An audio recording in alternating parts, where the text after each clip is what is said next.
Realmente ya para este domingo solíamos predicar un sermón acerca del Año Nuevo y no de Navidad, pero ayer era Navidad, así que decidí nomás de todas maneras a predicar un sermón de Navidad, así que además que el año pasado estaba revisando mis archivos.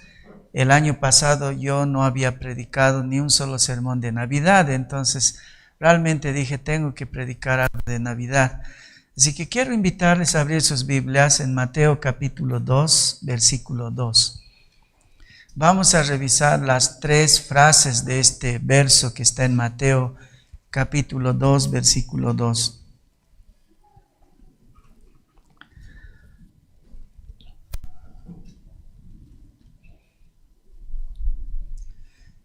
La palabra dice así: ¿Dónde está pues el Rey de los judíos que ha nacido?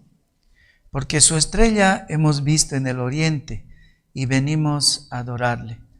¿Dónde está pues el Rey de los judíos? El Rey de los judíos que ha nacido, porque su estrella hemos visto en el oriente y venimos a adorarle. Vamos a orar. Oh Padre Celestial, en el nombre de Jesús, queremos una vez más pedirte que tú nos puedas iluminar el alma, la mente, el corazón, la fe, la esperanza, Señor, en nuestras vidas, Señor, por medio de tu palabra. Para nosotros la Navidad es muy especial, pero queremos seguir indagando, Señor, el significado de la Navidad para nuestras propias vidas, Señor. Por eso te rogamos que sea tu Espíritu quien nos hable en esta mañana, Señor, a cada uno de nosotros. En el nombre de Jesús. Amén.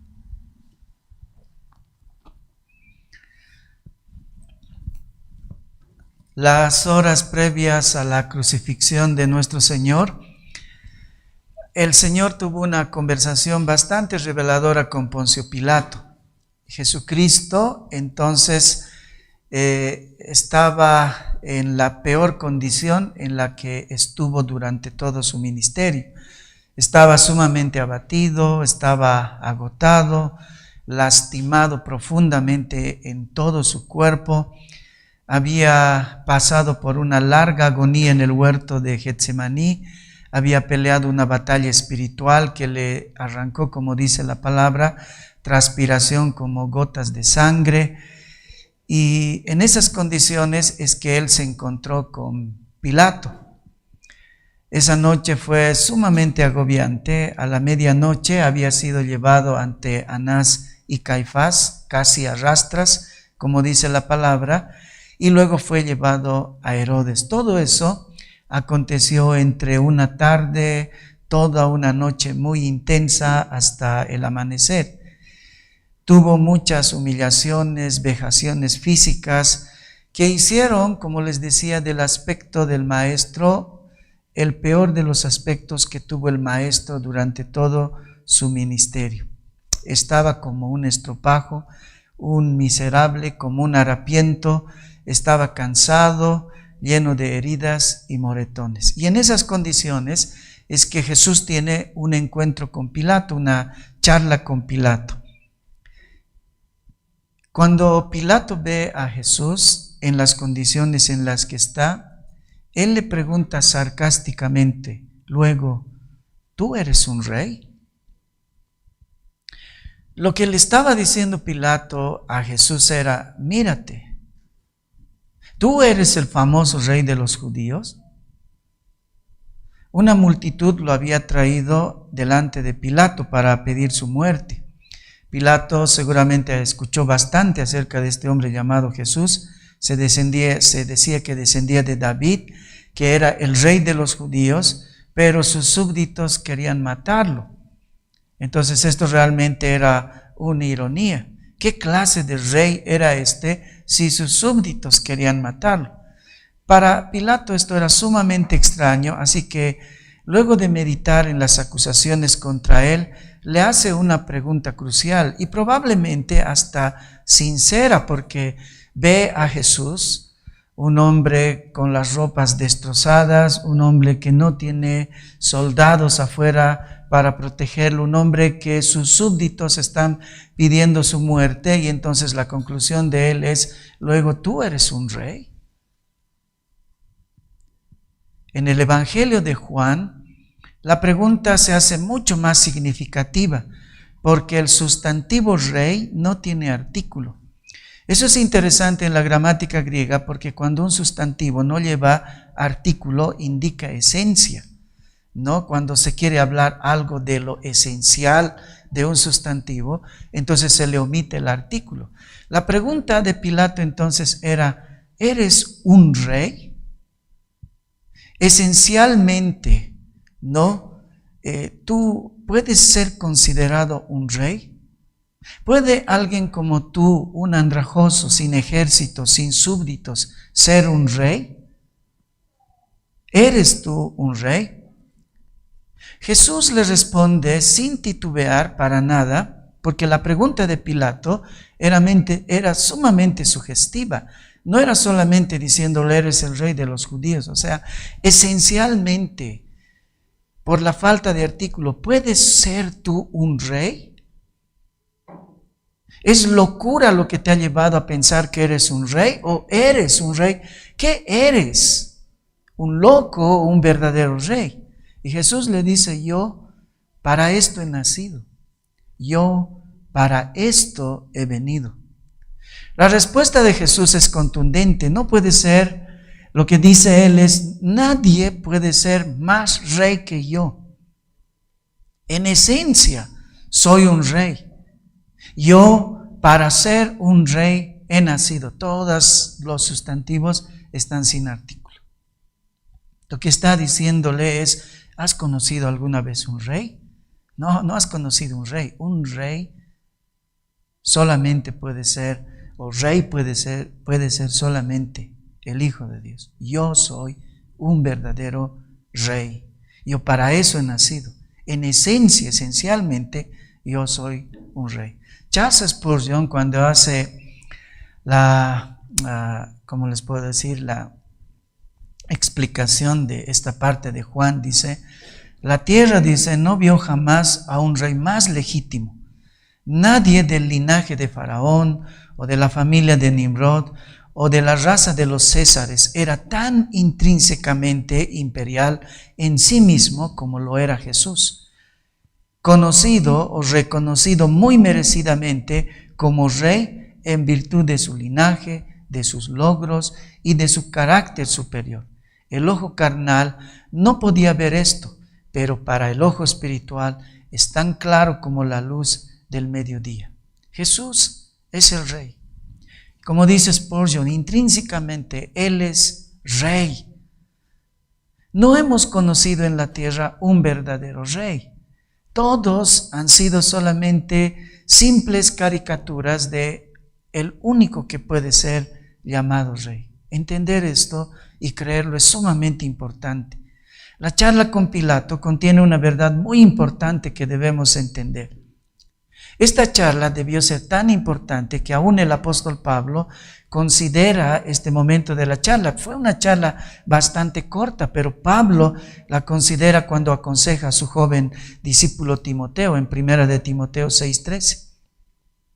Pablo le dice a Timoteo: te mando delante de Dios que da vida a todas las cosas y de Jesucristo que dio testimonio de la buena profesión delante de Poncio Pilato. Lo que Pablo dice es que él dio testimonio, dice, Timoteo dice, acuérdate, ¿no? Y delante de Dios te ordeno que te acuerdes de Dios. Él da vida a todas las cosas y de Jesucristo que dio testimonio, dice, de la buena profesión delante de Poncio Pilato. ¿Cuál era el testimonio de la buena profesión que Jesús dio delante de Poncio Pilato? Yo soy el rey. Básicamente Pablo le está diciendo: nunca te olvides de Jesús, el rey. Él lo ha declarado delante de Pilato. Él es el rey. Él es nuestro rey. A Él le debemos nosotros nuestra sumisión, le dice Pablo a Timoteo. En la primera Navidad, cualquiera que haya sido la fecha, eso no es muy importante. El rey vino encarnado en forma de hombre. Dios es nuestro Rey. En esta mañana vamos a revisar en este verso que vamos a estudiar en Mateo 2:2 tres aspectos acerca de este Rey por medio de la historia de la visita de los sabios del Oriente y la pregunta que hicieron cuando llegaron a Jerusalén. ¿Dónde está el Rey de los judíos que ha nacido? Porque su estrella hemos visto en el Oriente y venimos a adorarle. He titulado este sermón, ¿dónde está el Rey? Y vamos a ver tres cosas. La primera cosa que vamos a ver es que el Rey vino a reclamar su derecho a la corona. El Rey vino a reclamar su derecho a la corona. La primera parte de este verso dice, ¿dónde está el Rey de los judíos que ha nacido? ¿Dónde está el Rey de los judíos que ha nacido? Esta historia de los sabios es una historia que solamente está narrada en el Evangelio de Mateo. La visita de los magos o los sabios a Jerusalén solamente está en Mateo. Ahora ellos fueron a buscar al niño rey que había nacido. Lamentablemente, como vimos hace 2 semanas atrás, le preguntaron a Herodes acerca del rey niño. Eso ocasionó un triste desenlace con muchos niños muertos por esos días. Eso vimos hace un par de semanas atrás. La pregunta, sin embargo, con la que se acercan a Herodes es, ¿dónde está el Rey de los judíos? La primera cosa entonces que quiero desenvolver es el significado de la palabra rey. ¿Qué significa ser en esencia un rey? Porque eso es lo que le dice Jesús a Pilato. Tú no has visto un rey. Este es un rey.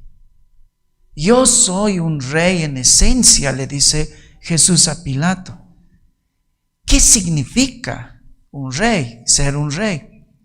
El mundo tiene la idea de que ser un rey es un cargo o una vestimenta, porque eso es lo que lo tenía perturbado a Pilato. Este rey no tenía corona, este rey no tenía caballería, no tenía súbditos. ¿Cómo podía llamarse él un rey? Y es que en el mundo la idea del rey está totalmente distorsionada. Si cumples ciertos protocolos, si perteneces a un linaje de familia, si te dan el cargo o votan por ti para ser rey, eres un rey. Pero ser rey tiene una esencia independientemente del ropaje, de los protocolos, del linaje familiar. Se es un rey. Nada te embiste como un rey, se es un rey. Eso es lo que quiero explicarles. La razón por la que la historia de la humanidad es una calamidad está en el hecho de que regularmente somos gobernados por reyes que ascienden a los tronos por modos superficiales, por motivos superficiales, como el linaje, como un apellido o pertenencia a una familia, o el voto a veces del pueblo, o el control que tiene a veces a un ejército, como pasaba en Roma. Pero lamentablemente eso no te hace un rey. Los reyes humanos pueden tener todo eso: respaldo, vestimenta correcta, linaje, poder sobre un ejército, pero tener el corazón tan podrido como las alcantarillas que pasan por debajo de nuestras ciudades. Los reyes que vemos en la tierra no solamente tienen el corazón podrido, sino que sus actos generalmente son muy lejanos de lo que la dignidad de un rey debería tener. No pueden ser reyes, no pueden vivir como reyes. Muchas veces los reyes en la historia son los seres más repudiables. Lo único que les distingue es la corona que ellos llevan sobre su cabeza. Pero ser rey significa mucho más que eso. Ser rey significa tener esencialmente y de forma muy intrínseca esa cualidad. Se es rey. Ahora, en el Éxodo y en Deuteronomio, la idea del rey es una idea de Dios. El rey no es un accidente. Dios tuvo la idea de un rey. Cuando estudiamos Éxodo vimos eso. Ahora que estamos estudiando Deuteronomio, si no hemos visto, lo vamos a ver. La idea de un rey es de Dios. Pero cuando Dios está pensando en un rey, no tenía en mente los reyes que hemos conocido en la historia de la humanidad. La única persona en la que estaba pensando Dios cuando pensó en el concepto rey era su hijo. La única persona que intrínsecamente tiene el corazón de rey es Jesús. Y no importa, y no importaba por eso que Jesús, cuando se presenta delante de Pilato, estaba con ropa de mendigo. Este hombre con el corazón, el cuerpo, su ropa destrozada, era el único que ha tenido el corazón, la mente y las manos que debe tener un rey. Es decir, sus pensamientos, sus sentimientos y sus acciones fueron las de un verdadero rey. Pues la única persona que merece ser llamado rey es Jesús. Solo Cristo es un rey en el verdadero sentido de la palabra. Por eso Juan omitió el artículo, porque él quería asentar la idea del rey. Luego, ¿tú eres un rey? Sí, lo soy. Soy el único que puede ser esencialmente un rey. Ser rey significa que ninguna cosa puede aumentar la cualidad de ese rey. Cosas como la vestimenta, el número de su ejército o el voto popular no le añaden nada. Así que Jesús, como estaba, era rey. Si alguien es rey, es pues un rey. En ese caso, solamente Cristo puede ser un verdadero rey. Ser rey significa tener un corazón de rey, genuino, íntegro, inclinado a la compasión y a la justicia. Se trata de alguien que con verdadera razón podemos mirarlo con admiración y podemos mirarlo como nuestro héroe. Alguien a quien con toda seguridad y alegría podemos someternos y hacernos sus vasallos, porque será nuestro protector, nos amará, nos cuidará y nos libertará. Pero yo les aseguro que ningún hombre ha conocido, aparte de Jesús, un rey que tenga ese corazón. Ser un rey significa ser el mejor entre todos, y solo Cristo puede serlo. Ser un rey es en realidad una cualidad esencial. Un rey es per se un rey.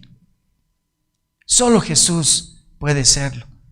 La historia de la humanidad está llena de injusticia, inmoralidad y corrupción, porque nunca nadie en ninguna parte del mundo o época de la historia ha conocido un verdadero rey.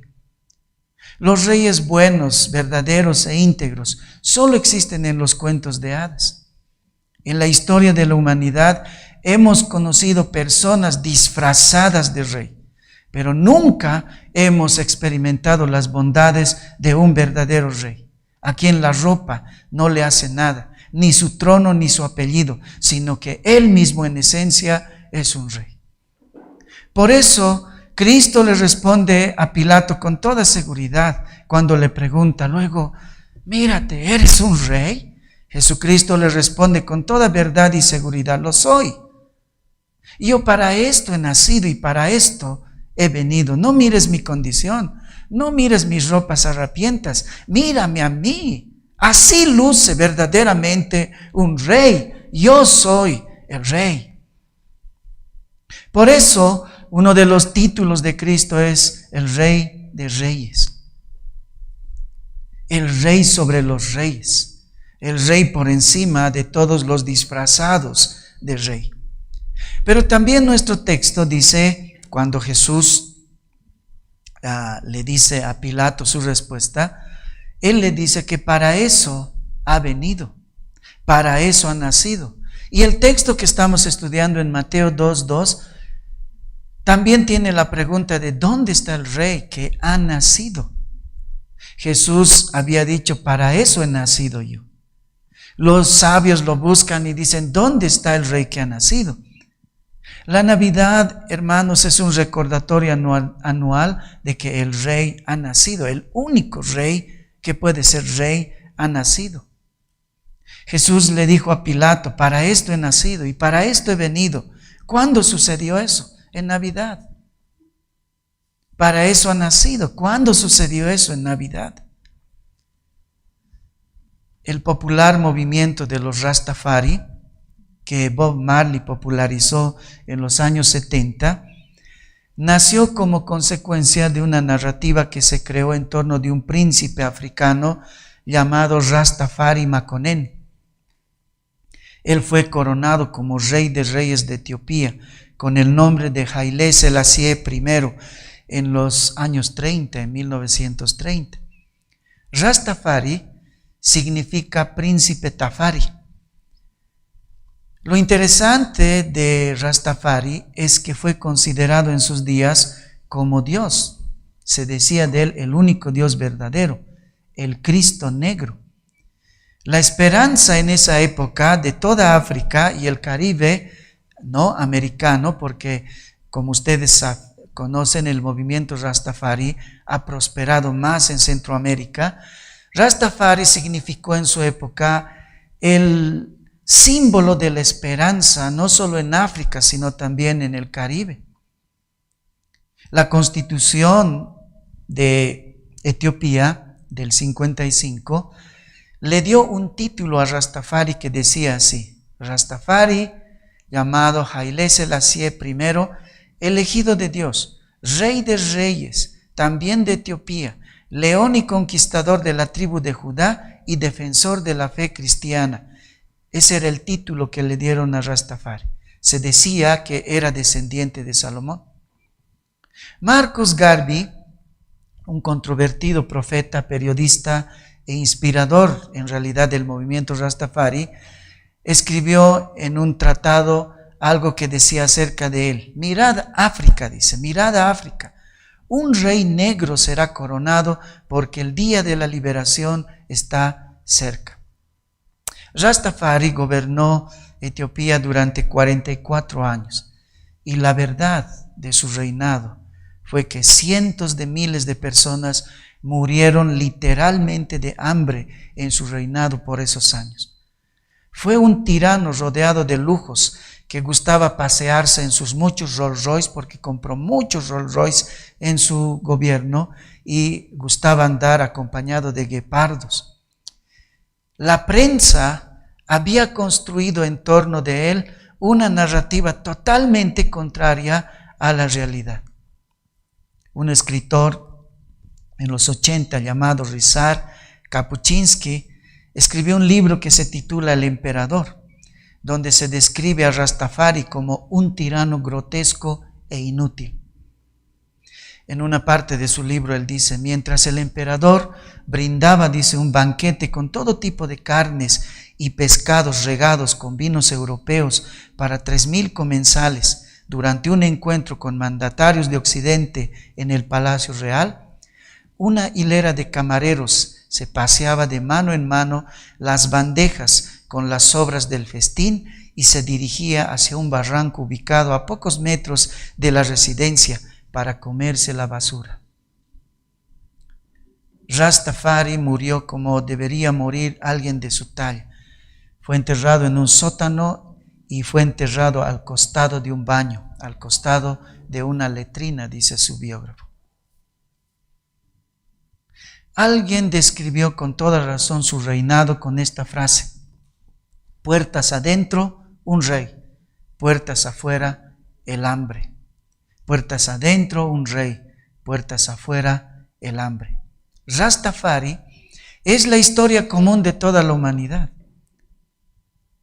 A esta historia ustedes solo le tienen que cambiar el nombre al príncipe de su historia de su país, y con seguridad la historia de cualquier país del mundo coincide con la historia de este rey. La historia de cualquier príncipe de cualquier época coincide con la historia de Rastafari. Esta historia es común, esta historia es recurrente. Lo único diferente de esta historia es el nombre del príncipe, nada más. Y es que nunca, hermanos, ha pisado sobre la tierra un verdadero rey. Porque un verdadero rey no depende de lo que la prensa o sus acólitos escriben de él. Siempre van a escribir, o por miedo o por conveniencia, cosas buenas de su rey. Tampoco depende un rey del apoyo popular, ni de la gala o el ropaje que viste. En Navidad recordamos el nacimiento de un verdadero rey, quien podía estar vestido de andrajos, pero en su corazón tener un corazón de rey, tener acciones de rey, tener una mente de rey, ser protector como un verdadero rey. Por eso Jesús le dijo a Pilato, no mires cómo estoy, no mires mi situación, no mires mi cuerpo, yo soy un verdadero rey. El que está delante de ti es un verdadero rey. ¿Dónde está el rey que ha nacido?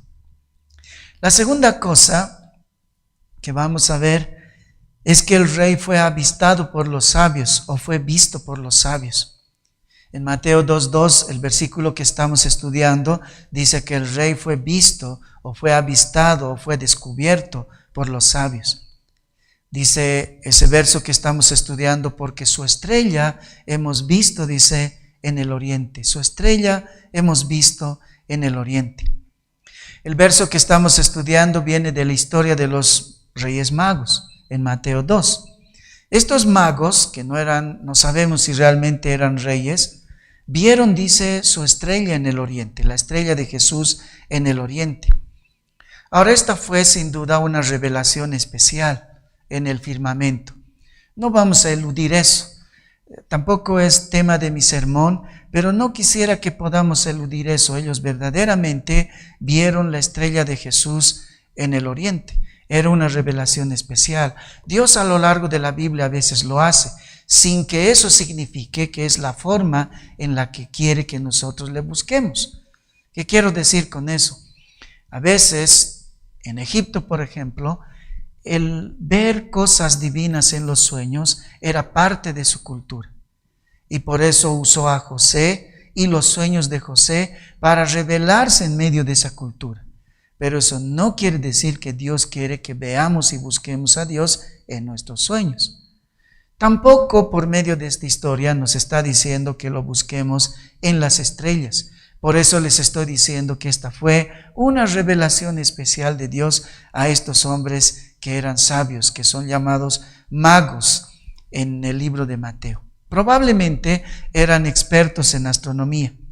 También se piensa, y creo que con toda razón, que la búsqueda de estos magos o estos sabios estaba respaldado por el conocimiento que ellos tenían de la tradición judía y de los escritos del Antiguo Testamento. Se dice que los comentarios que expresaron los magos reflejan lo que conocían acerca de la profecía de Balaam, acerca de la estrella. ¿Alguna vez han escuchado la profecía de Balaam? La profecía de Balaam habla de una estrella que saldría el día que reinaría el príncipe de Jacob. Números 24:17 dice, lo veré, mas no ahora, lo miraré, mas no de cerca. Saldrá, dice, estrella de Jacob y se levantará cetro de Israel, dice. Cuando el cetro de Israel sea establecido otra vez, ¿se acuerdan que estudiamos la historia de la redención? Vimos allá que un día se iba a romper la descendencia de los reyes de Judá, pero iba a entrar y luego iba a entrar alguien que no era de la descendencia. Herodes rompe eso y luego cuando se levante otra vez el cetro de Israel, pero este es definitivo para siempre, en esos días dice, como se dice, Balaam hace una profecía acerca de una estrella. Números 24:17, lo veré, mas no ahora, lo miraré, mas no de cerca. Saldrá estrella de Jacob y se levantará cetro de Israel, dice la palabra del Señor.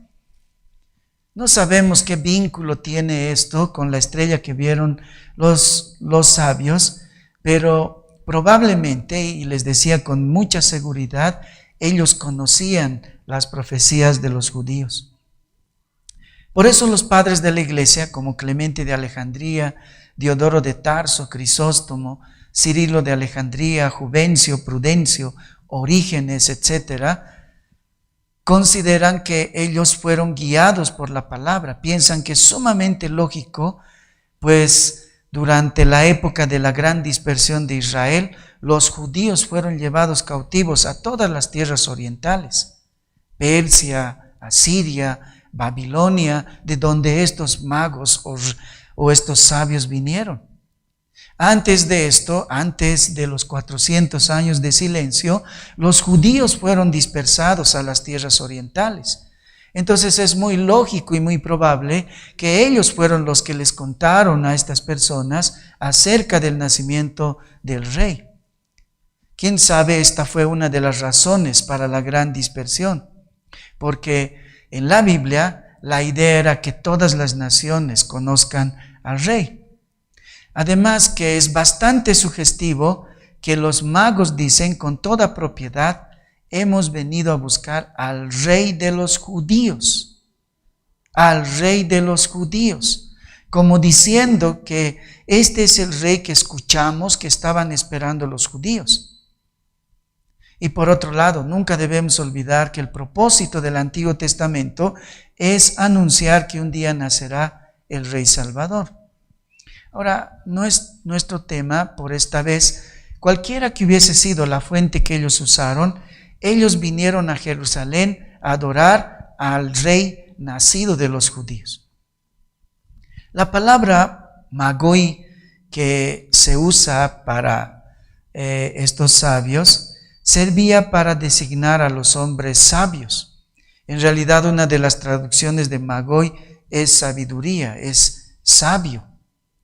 La Biblia dice que ellos venían del oriente. ¿Qué significa cuando se designa el oriente? Es muy difícil saberlo.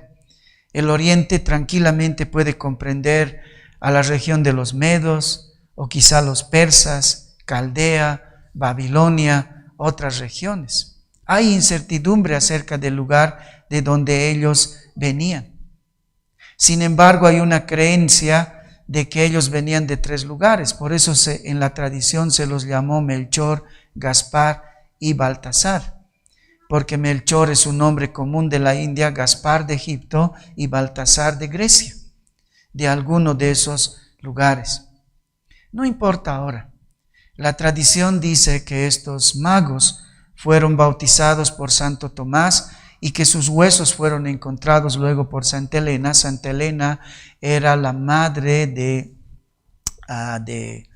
Constantino, ¿no? Y fueron depositados en una iglesia que se llama Santa Sofía en Constantinopla, y luego fueron llevados a Milán para luego ser llevados finalmente a la Catedral de Colonia, desde donde se cree que están enterrados los huesos de los magos. Tampoco importa mucho eso. La palabra magoi es de origen iranio, que en griego se traduce como magnus, que quiere decir grande, pero grande sobre todo en el sentido de conocimiento. Al latín lo tradujeron como rey. De ahí es que viene la tradición de rey mago, ¿no? Porque magnus también es grande, pero en el griego sobre todo tiene el significado de grandeza en cuanto al conocimiento. Estos hombres entonces sobre todo eran hombres sabios, grandes en sabiduría, hombres científicos tal vez, y como les dije hace rato, astrónomos, estudiosos de las estrellas. Y ese hecho es el que quiero resaltar en esta mañana. Eran hombres sabios.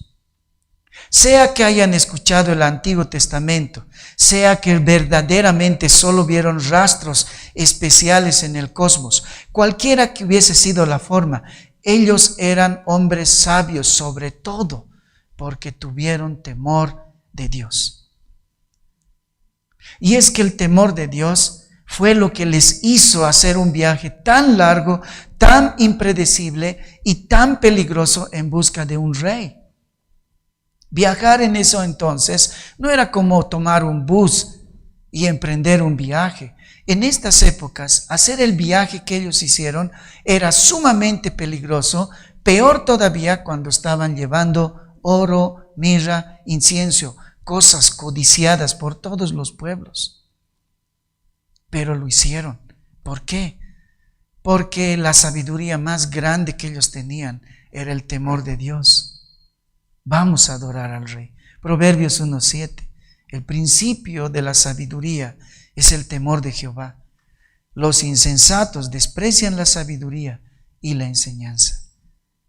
El origen, dice, el inicio de la sabiduría es el temor de Jehová. La ciencia bien estudiada y sin prejuicio siempre te va a arrinconar a una pared que es la existencia de Dios. Si estos sabios vieron sin prejuicio el cosmos, seguramente vieron ahí a Dios. Y es que todas las cosas nos muestran a Dios. El genoma humano es como una especie de escritura microscópica que revela ciertas cosas acerca de un ser humano, su apariencia, su estatura, sus gestos, la forma de su sonrisa, sus enfermedades propensas, su color, su nivel de inteligencia, el tiempo en el que va a perder el cabello, si será calvo algún día. El genoma es una escritura, eso no puede venir de la nada. Quien estudie eso llegará a la conclusión de que alguien ha escrito esto que nosotros llamamos genoma. El sistema solar es tan parecido al sistema atómico. Eso no es coincidencia. La lactancia materna, los cientos de exactitudes físicas que deben ocurrir para que llueva en cierta época del año nos habla de una inteligencia trascendental. ¿Alguna vez se han preguntado por qué los seres humanos tenemos circulación mayor y circulación menor? ¿Sabían que es imposible nuestra existencia si solo hubiera un tipo de circulación en nuestro cuerpo?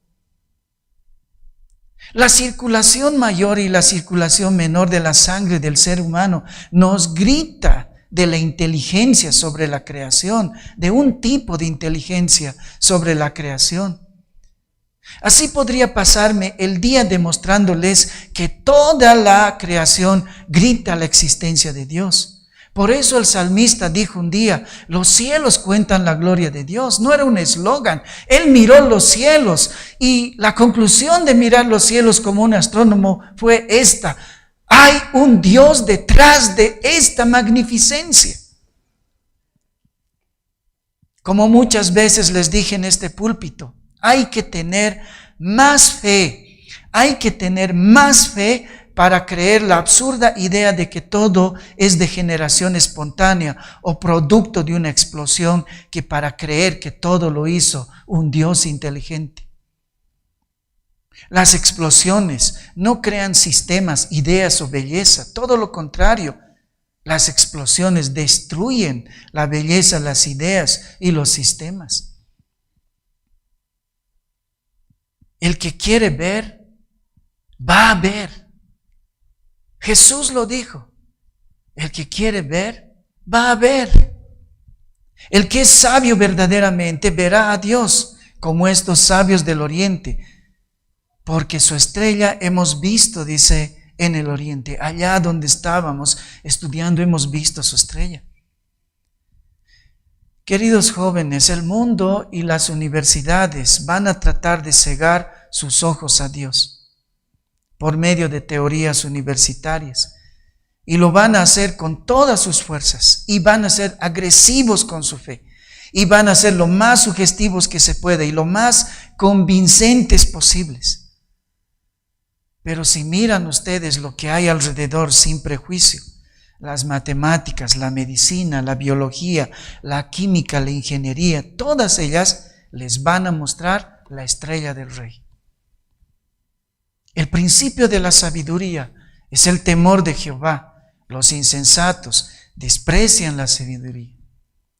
Dice los insensatos, porque este verso es solamente, está compuesto por dos cosas, una tesis y una antítesis. Dice, el origen de la sabiduría, el que cree ser sabio, se lo reconocerá por esto. Llegará a la conclusión de que Dios existe, tendrá temor de Dios. El insensato no creerá en eso. La conclusión del insensato será que no hay Dios.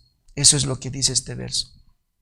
Entonces, podrán decir, he venido a adorar al Rey, a Dios, porque lo he visto en las matemáticas, lo he visto en la técnica de los colores, de las fotos, los videos y las pinturas en las que trabajo. Lo he visto en la complejidad y en la exactitud de la biología.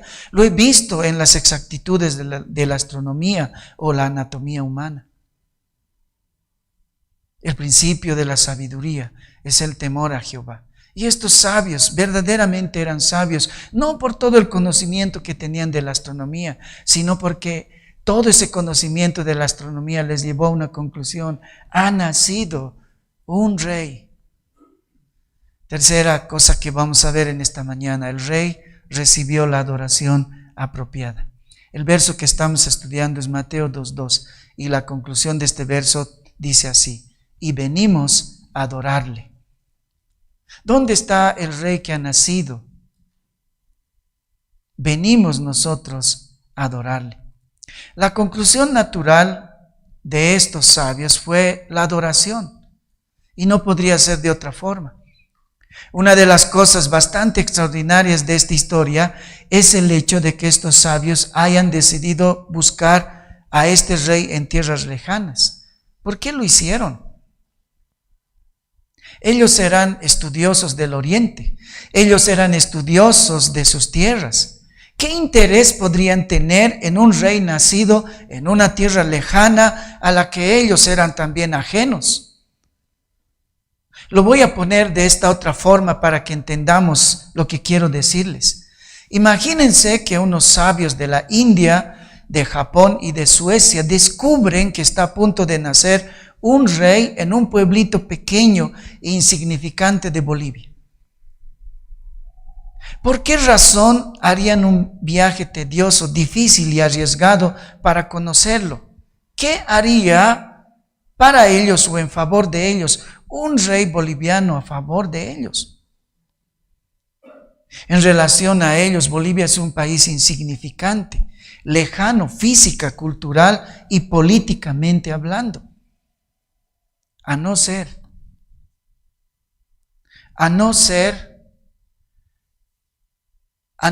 que este rey realmente sea importante para ellos.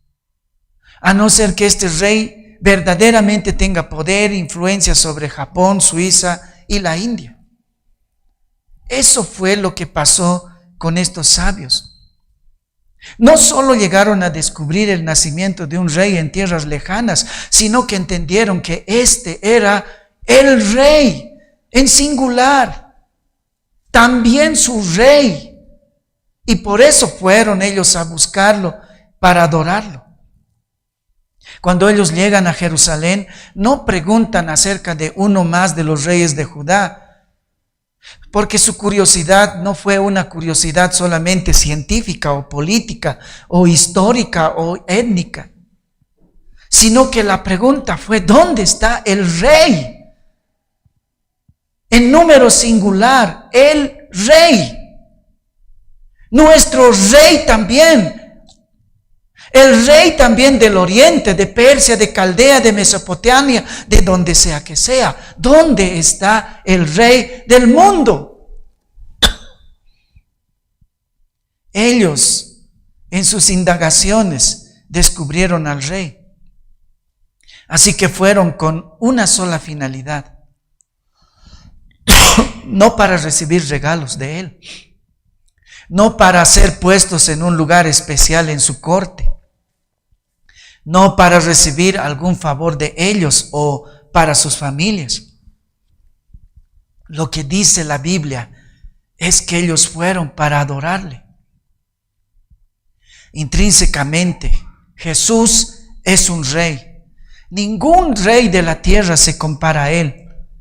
Por eso, Jesús es digno de nuestra sumisión, de nuestra confianza, de nuestros mejores sentimientos, de nuestra pasión por él, de una devoción incalculable por él, de nuestra admiración, de nuestra adoración, de nuestra vida misma.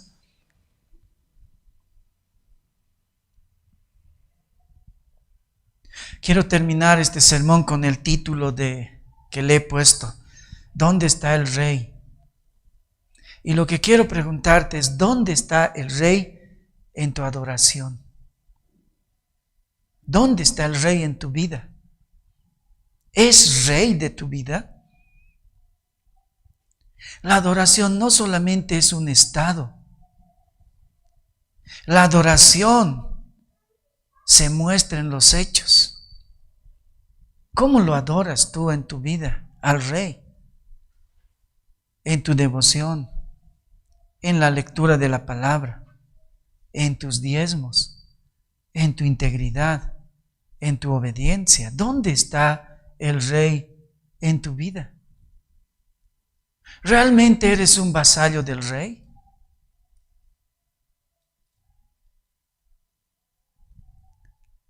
Una cosa que me hizo notar un amigo es que Herodes es llamado el rey Herodes.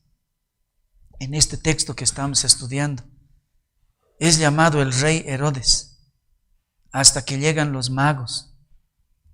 Después de que los magos se van, Herodes ya no lleva el título de rey. Vean eso en su Biblia. Unas cuantas veces más se nombra a Herodes, así de llano. Herodes, nada más. ¿Por qué? Porque vino el Rey, el verdadero, y ese día opacó totalmente a Herodes. Y Herodes ya no es más llamado el Rey. Nadie más se merece ese título. El único que merece el título de Rey es Jesucristo, nuestro Salvador. Pero no es suficiente con decirle Rey, porque nadie es Rey hasta que tú te sometas a Él. ¿Eres vasallo del Rey? ¿Cómo se muestra en los hechos en tu vida que Él es Rey? Vamos ahora. Señor, te damos gracias por tu palabra. Y realmente queremos escudriñar e indagar en nuestro corazón y hacernos la pregunta, ¿dónde está el Rey en nuestra vida? Y ojalá, Señor, podamos nosotros considerar esto con seriedad y podamos obedecerle. A veces las demandas que tiene el Rey son difíciles, va contra nuestro orgullo, va contra nosotros mismos. Pero si tú eres el Rey, queremos obedecerte. Y si el Rey nos demanda algo, queremos hacerlo. Queremos obedecerte, Señor. Pero no podemos en nuestras fuerzas. Pero la virtud de un Rey es que puede ordenar, porque puedes lograr la obediencia, Señor. Y por eso te ruego, Señor, que pongas en nuestro corazón ese poder para poder obedecerte. Y decir como San Agustín, danos lo que necesitamos para obedecerte y ordena lo que quieras después de esto. Señor, danos lo que necesitamos para obedecerte y ordena todo lo que quieras, Rey. Amén.